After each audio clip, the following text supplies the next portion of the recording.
মহানবী হজরত মুহাম্মদ সাল্লাল্লাহু আলাইহি ওয়াসাল্লামের সবচেয়ে প্রিয় ফল কোনটি ছিল, যা দিয়ে ইফতার করা সুন্নাত এবং যা হার্টের রোগীদের জন্য অত্যন্ত উপকারী? ক. আঙুর, খ. খেজুর, গ. ডালিম। সঠিক উত্তরটি জানার আগে ভিডিওটিতে লাইক দিয়ে দ্বীনি কাজের অংশীদার হন। সঠিক উত্তরটি হবে খ. খেজুর। বিজ্ঞান প্রমাণ করেছে যে খেজুরে প্রচুর পরিমাণ এনার্জি এবং ফাইবার আছে। নবীজির প্রিয় আজওয়া খেজুরকে জান্নাতের ফল হিসেবে অভিহিত করা হয়েছে। প্রশ্ন: কোন নবীর অলৌকিক ক্ষমতার কারণে একটি বিশাল পিঁপড়া তার সাথে কথা বলেছিল এবং তার পুরো বাহিনীকে চিনতে পেরেছিল? ক.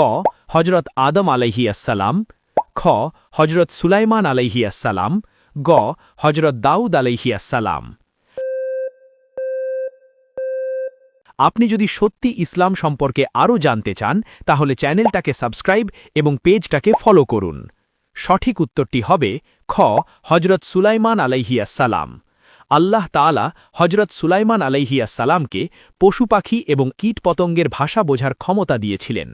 কোরআনে বলা হয়েছে, একটি পিঁপড়া যখন তার বাহিনীকে আসতে দেখেছিল তখন সে অন্য পিঁপড়াদের গর্তে লুকিয়ে পড়ার নির্দেশ দিয়েছিল, যেন তারা পিষ্ট না হয়। প্রশ্ন: ইসলামের ইতিহাসে কোন মহান সাহাবী নিজের সম্পূর্ণ সম্পদ আল্লাহর রাস্তায় দান করে দিয়েছিলেন? ক. হজরত ওমর রাদিয়াল্লাহু আনহু, খ. হজরত আবু বকর সিদ্দিক রাদিয়াল্লাহু আনহু, গ. হজরত আব্দুর রহমান বিন আউফ রাদিয়াল্লাহু আনহু। উত্তরটি জানার আগে ভিডিওটি শেয়ার করুন। একটি ভালো কথা শেয়ার করাও সাদাকা। এই জ্ঞানটি শেয়ার করে আপনিও সাদাকায় জারিয়ার অংশীদার হন। আপনার হয়তো একটি শেয়ার হাজারো মানুষকে সঠিক পথে আনবে। সঠিক উত্তরটি হবে খ. হজরত আবু বকর সিদ্দিক রাদিয়াল্লাহু আনহু। তাবুক যুদ্ধের সময় যখন দানের আহ্বান জানানো হল, তখন হজরত আবু বকর তার ঘরের সবটুকু সম্পদ নিয়ে হাজির হলেন। নবীজি জিজ্ঞেস করলেন, পরিবারের জন্য কি রেখে এসেছেন?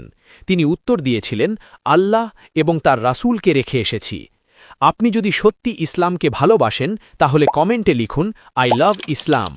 আপনি কয়টি প্রশ্নের উত্তর দিতে পেরেছেন কমেন্টে জানাবেন।